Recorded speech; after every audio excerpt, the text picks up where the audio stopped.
Hello people, are you looking to grow your business? You are at the right channel. Let us know what is business model canvas. Business model canvas क्या होता है? काफी बार आपने सुना होगा कि you are looking to grow your business, you are looking to grow your channel, but आपको बिजनेस मॉडल, अगर आप एक बिजनेस करते हैं, मेरे हिसाब से आपका बिजनेस मॉडल कैनवास होना बहुत जरूरी है। बिजनेस मॉडल कैनवास क्या होता है? Let me show you step by step. Basically business model canvas 9 components में डिवाइडेड होता है। सबसे पहले वैल्यू प्रपोजिशन, दूसरा कस्टमर सेगमेंट, तीसरा चैनल्स, चौथा कस्टमर रिलेशनशिप्स, पांचवा key resources, 6 key activities, 7 key partners, 8 cost structure and 9th is revenue streams. हम लोग being a digital marketing agency या being a IT company, we consider it as a competitors section. अब ये 9 segments में जानते हैं one by one कि ये 9 सेगमेंट्स होते क्या है। सबसे पहले what do you mean by value preposition? आप कोई भी सर्विस दे रहे हैं या प्रोडक्ट दे रहे हैं, राइट? आप कुछ ना कुछ बिजनेस ओन कर रहे हैं। If you are providing a service, what is it? What is the value is it adding to the end customer? Look, businesses या तो आप B2B में काम कर रहे होगे या B2C में काम कर रहे होगे। B2B as in business to business, B2C as in business to customer. Like in our business, we are a IT company. We give people the digital marketing services as well as we are into mobile app and website development. But we develop on the custom requirement basis.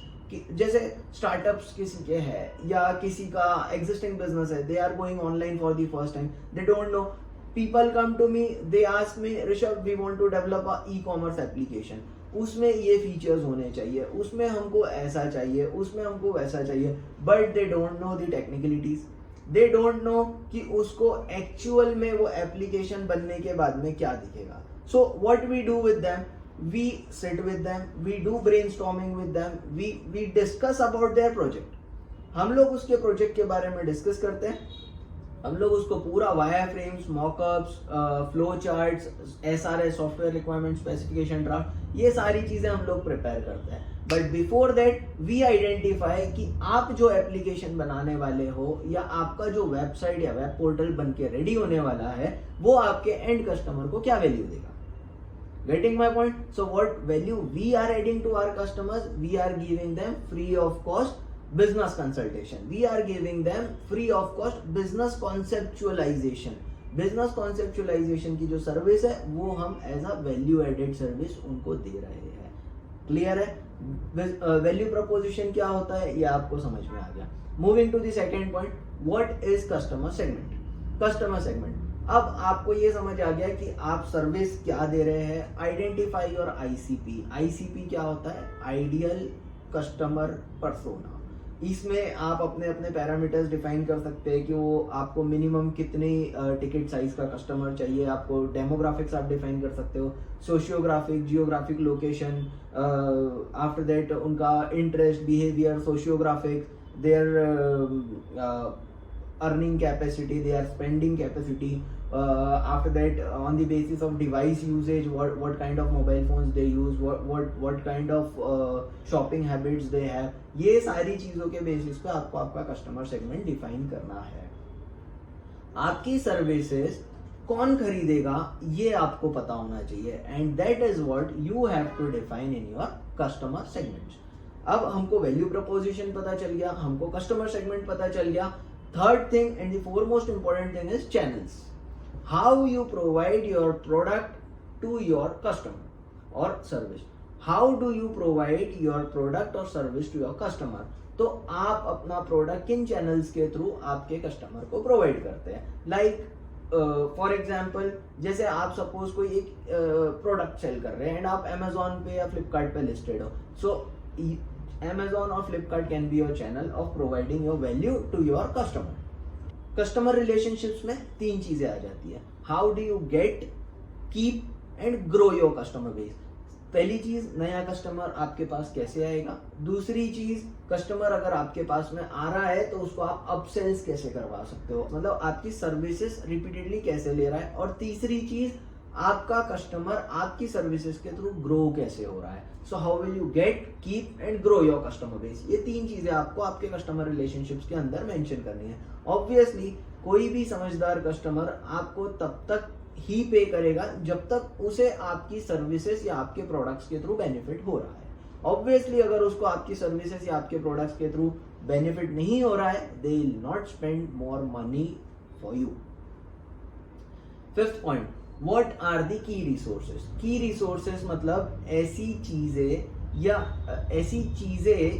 ऐसी resources आपके पास में क्या है जो आपको market में आपका USP create करती है. USP as in unique selling point. Key activities. Sixth point, key activities. Key activities, आप ऐसी क्या की एक्टिविटीज कर रहे हैं जिसकी वजह से लोग आपको रिकॉग्नाइज करें. Like for example, I am making a YouTube video. This can be my key activity. कि हम लोग की एक्टिविटीज क्या कर रहे हैं अपना बिजनेस प्रमोट करने के लिए या हमारी सर्विसेज या हमारे प्रोडक्ट्स को प्रमोट करने के लिए. So that can be your की activities. Guys, I am just explaining you the overall meaning of business model canvas.